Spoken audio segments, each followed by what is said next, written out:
참 이 우크라이나 전쟁이 시작될 때 금방 끝날 거다 그런 얘기가 있었는데 이거 도대체 지금 몇 개월째입니까? 앞으로 우크라이나 전쟁은 어떻게 진행이 될까요? 뭐 최근에 헤르손 공세가 있었는데 뭐 대실패로 끝났다 그런 얘기도 들리는데 박진기 K정책 플랫폼 연구위원 모시고 자세한 얘기 한번 들어보도록 하겠습니다. 위원님 어서 오십시오. 네, 안녕하십니까? 이 우크라이나 전쟁과 관련해서 계속해서 이렇게 정확한 정보와 논평을 해주고 계신데요. 도대체 이 우크라이나 전쟁 이제 곧 유럽에 그 추운 겨울이 있는데 다가오는 상황에서 어떻게 진행되고 있는 겁니까?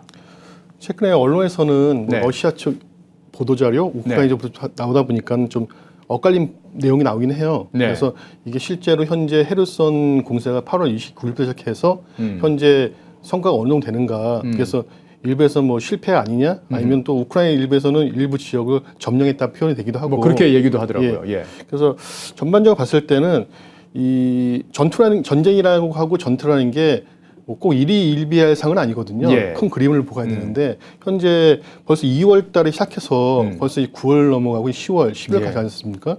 근데 현재 시점에서는 외부 전문가들의 그 의견을 들어보면 실질적으로 그동안의 서방 국가에서 지원한 무기 체계들이 지원이 되고 문제는 무기 체계가 지원했다는 게 중요한 게 아니라 그 운영 교육을 받아야 되잖아요. 교육훈련. 근데 그런 교육훈련 받아가지고 이제 우크라이나 군이 좀 더 정상화되는 기간이 좀 필요했었고 본격적으로 10월 이후에는 이 서방에서 지원한 지금 뭐 하이마스만 있는데 그 외에 다른 무기들까지 동원돼가지고 실질적으로 총 공세가 더 이루어지지 않을까라고 평가하는 분들도 계십니다. 아, 그럼 10월부터 그러면은 다시 좀 더 한 번 더. 현재 나오는 언론 보도도 상당히 통제가 돼 있고 실제로 우크라이나 군이 어떻게 행동한 데에서는 정확히 보도가 되지는 않아요.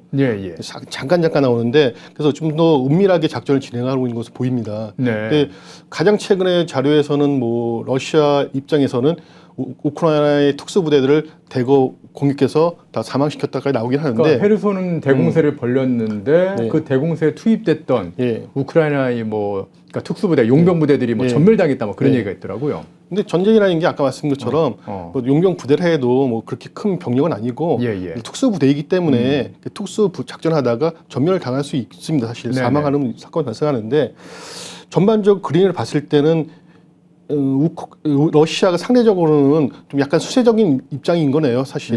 왜냐하면은 과거에 경우는 좀 다르긴 한데 1939년부터 40년까지 그 핀란드하고 겨울 전쟁할 때 소련하고 전쟁을 했었는데 그때 전쟁을 복귀해 보면 그때 소련 군대가 25개 사단 총 54만 명이 동원됐습니다. 그때 핀란드 국민 숫자가 370만밖에 안 되는 나라였거든요.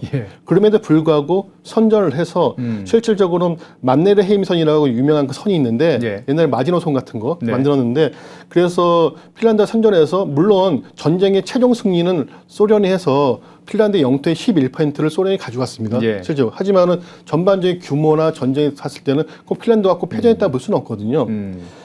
그리고 과거 러시아, 소련 거치면서 제일 유명한 전쟁들이 뭐 그 나폴레옹이 프랑스 나폴레옹이 할 때 뭐 그건 역사적으로 그리고 저 히틀러의 나치 군대 갈 때도 스탈린과의 대결. 그런데 보면은 기본적으로 혹한기 때 결정이 났었거든요. 그래서 혹한기 때 러시아, 소련 군대가 주로 사용하는 전술 자체가 청야 전술입니다, 사실. 자기 본토에서 싸우면 그렇게 이기는데, 근데 이거는 지금 공격해 들어간 거지 않습니까? 그러니까 그런 상황에서 봤을 때 지리적 요건에서 우크라이나 군이 더 유리하고 실제로 안방에 전쟁하는 거잖아요. 그리고 초반에 2월 달부터 지금까지 전황을 봤을 때 러시아 군대의 군수 보급 지원 체계가 굉장히 허술합니다. 그런 것 같습니다. 그래서 그나마 과거에 처음에 초반에는 전방위적으로 공격하다가 지금 돈바스 지역하고 헤르손 지역에 집중하는 이유가 러시아의 국경선에 가깝거든요. 근데 군수 보급이 가깝다는 얘기입니다. 그래서 좀 전술적으로 파악해 본다면 기적적으로 헤르손에서 헤르손 밑에 있는 크림반도에서 오는 그 물자들하고 돈바스 옆에서 오는 그런 거에서 차단하는 전략을 좀 수입하면은 좀 더 유리하게 가지 않을까. 그리고 어차피 회랑을 봤을 때 돈바스 쪽에서 크림반도로 이어지는 중간이 굉장히 긴 회랑이거든요. 그러니까 중간에서 허리를 절단하는 그런 종의 전략도 구사하지 않을까라 좀 예측을 해보고 있습니다. 그리고 이 최근에 2, 3일 동안에 발생했던 일 자체가 헤르손 인민공화국 건설 등 러시아 점령지 병합 투표가 무산됐잖아요. 그리고 이 돈바스하고 남부 헤르손, 자포리자, 북부 하르키우 등에서 이 부분입니다. 그쪽에서 하는 그 찬반 투표자가 무산이 됐고 그리고 투표 용지 보관소가 공수를 받아가지고 다 파괴됐어요. 사실 네. 투표용지가 없으니까 투표를 못하는 상황이기도 네네. 하고요. 그리고 결정적으로 현재 그쪽에 작전하고 있는 러시아의 FSB 그 연방 보안국입니다. 우리나라 때는 국가정보원이죠. 네. 거기에 지휘소가 타격을 받았어요. 현재 전쟁은 보통 분들이 보면 군인들이 전쟁을 하겠지만은 네. 실제로는 정보 부대나 정보 기관들이 개입을 하거든요. 아, 여론전도 하는 건가요? 여론전도 선동전? 심리전도 아, 하고 심리전하고. 실질적으로 그 다른 어떤 공작 그리고 요인 암살도 어허. 포함되겠죠. 예, 예. 그런 게 지금 진행되고 있고 그래서 봤을 때는 우크라이나 그렇게 수세로 몰린다고 볼 수는 없고요. 현재로서는.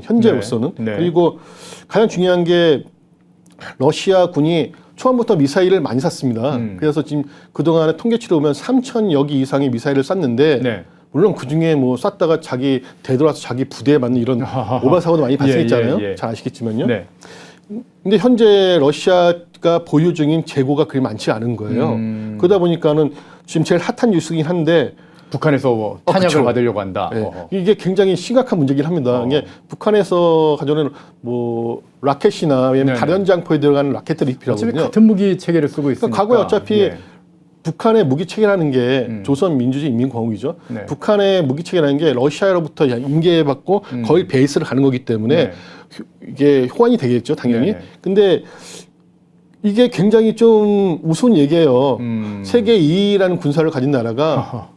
북한 거의 최빈국에서 무기를 지원할 정도라는 거는 현재 러시아의 군수 물자 공장이 제대로 가동이 제대로 안 된다는 거고요. 예. 올 초부터 이미 그 러시아가 자체적으로 생산하는 전차의 숫자가 연간 200대밖에 안 된다는 통계 자료가 나섰습니다. 아, 러시아는 전차 공장으로 아주 유명한 근데 그런 과거에 나라인데. 어허. 예. 그러니까 2차 세계대전 때 뭐 T-34 같은 거 할 때 막 찍어낼 때 엄청나게 근데 뭐 몇만 대씩 찍어내는 네, 그런 나라였어요. 지금은 그 방산 비리가 굉장히 심한 나라예요. 러시아 자체가 그 소련 시대 때부터 지금까지 특히 푸틴이 부정 축제를 많이 하고 있는데 네. 부정 축제의 근간이 러시아 방산 업체를 통한 불법 무기 수지가 굉장히 많거든요. 푸틴 안에서 그런 일이 벌어진다는 것도 참 의외긴 합니다. 예.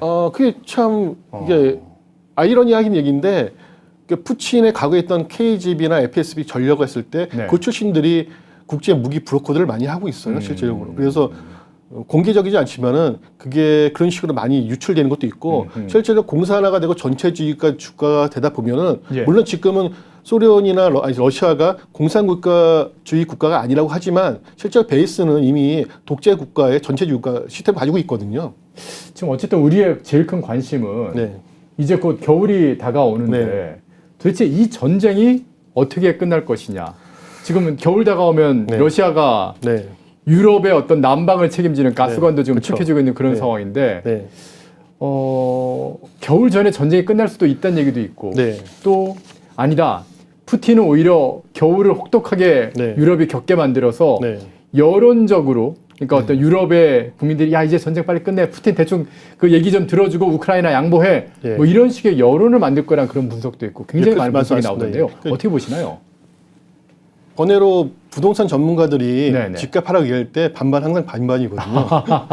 아 예, 그런 예. 것을 매년 말씀드리면은 네. 이 미래 예측하는 굉장히 어려운 분야입니다. 그리고 어렵죠. 실질적으로 예. 미래 예측하는 그냥 통상 학문적인 방법론은 한 30여 가지의 방법론이 있거든요. 네. 그 대표적인 게 뭐 잘 아시는 뭐 모델 시뮬레이션 방법 그리고 미래 바퀴란 방법이 있고요. 보통 게임 이론이라는 것도 많이 쓰죠. 예. 그리고 백스케이팅이라고 해서 이거는 결과를 내놓고 그 결과를 추론을 내서 해내는 예, 건가요? 그런 것도 있고요.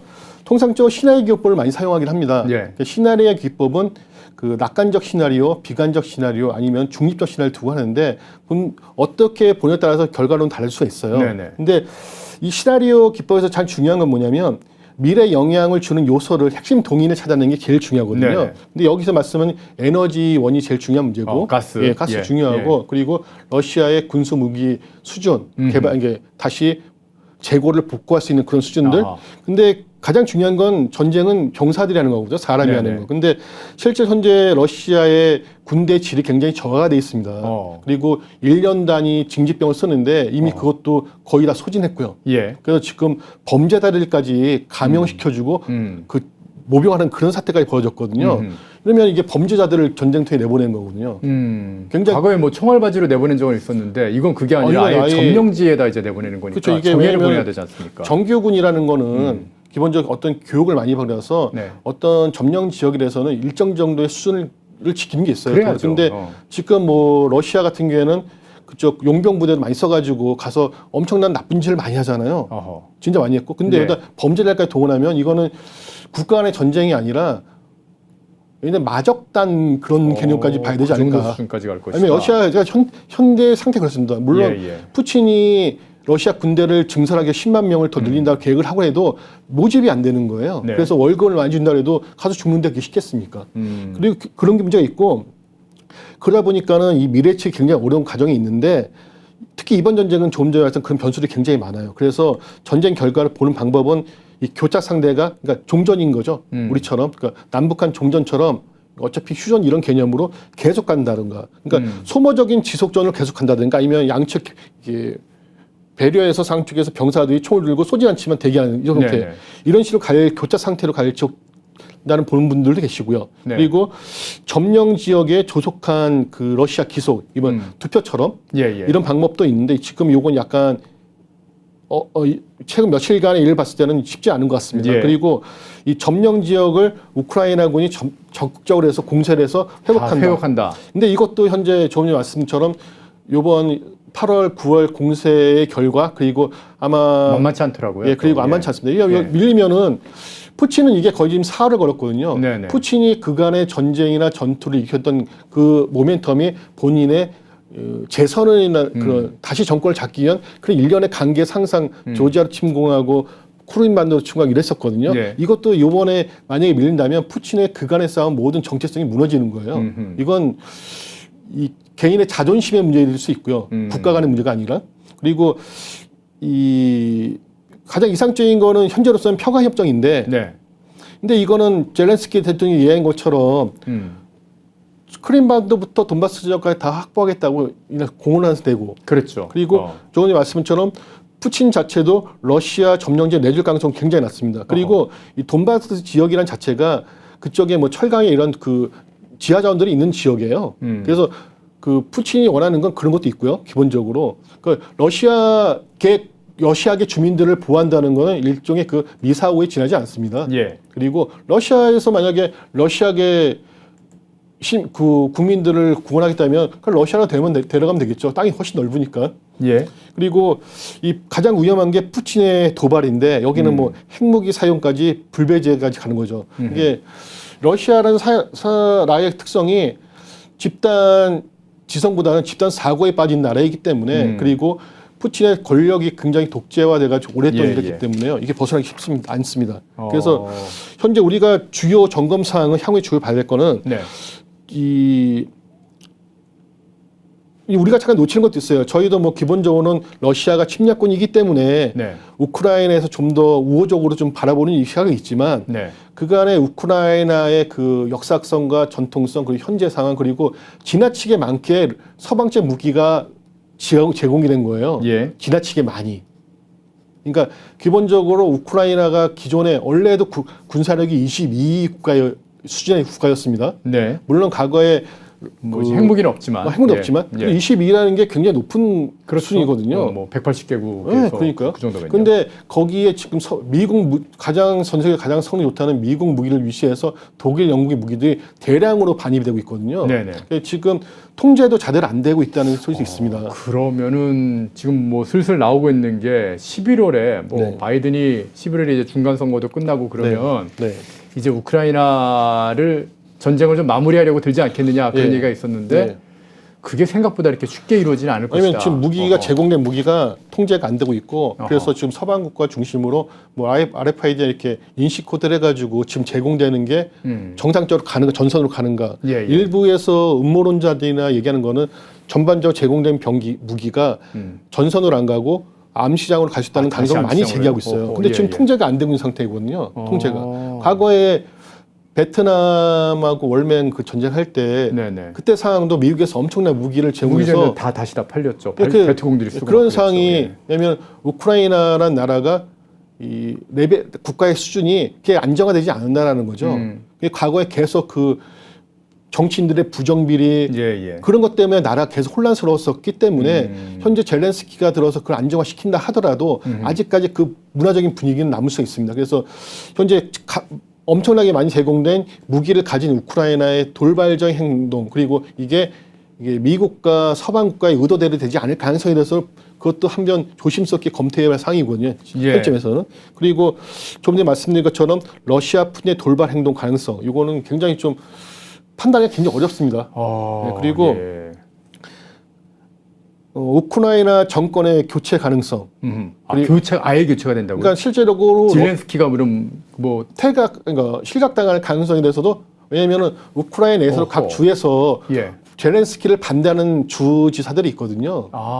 실제로. 그래서 이걸 어떤 내부적으로 현재는 전쟁 상황이고 젤렌스키가 뭐 각종 보안 정보기관이나 군을 통제하고 있기 때문에 그게 어느 정도 통제되어 있지만은 내부적으로도 현재 전쟁을 반대하는 우크라이나, 그러니까 친러계가 아니더라도 반대하는 세력이 있거든요. 있겠죠. 그래서 어떤 급변 사태가 그리고 극단적으로 러시아나 뭐 FSB나 SBR의 암살 같은 것도 처음부터 젤렌스키를 암살하려고 했잖아요.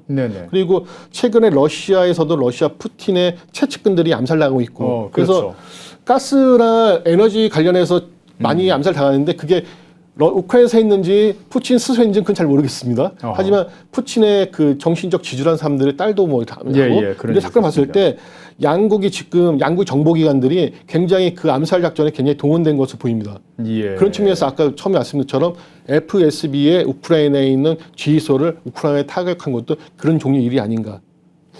야, 이거 지금 뭐 여기저기서 11월에 종전될 거야 그런 어떤 낙관적인 그런 전망들이 나오고 있는데 또 교수님 말씀, 위원님 말씀 좀 들어보니까 그렇게 낙관적으로 볼 수 있는 그런 상황은 절대 아니고 굉장히 복잡한 상황으로 이어질 수도 있을 것 같습니다. 통제가 안 되는 무기가 많이가 있기 때문에 그 젤렌스키가 우리가 생각하는 것처럼 그대로만 가고 어떤 미국이나 서방의 통제를 받아서 적정한 수준에서 합의를 본다면 되는데 젤렌스키나 푸틴이나 어디로 튈지 모르는 지금 쉽지 그런 않은 거죠. 둘 다의 정치적 생명이 가 있었고 이게 자기 정권의 존망까지 간 거기 때문에 쉽지가 않을 것 같습니다. 알겠습니다. 지금 우리가 국내 상황에 너무나 쏠려가지고 우크라이나 전쟁 어떻게 진행되는지 좀 약간 관심이 좀 덜했었는데요. 북한 무기가 그러니까 러시아로 팔리고지도 모른다는 그런 소식이 좀 들어와서 박진기 위원님을 통해서 자세한 얘기 좀 들어봤습니다. 오늘 말씀 잘 들었습니다. 감사합니다.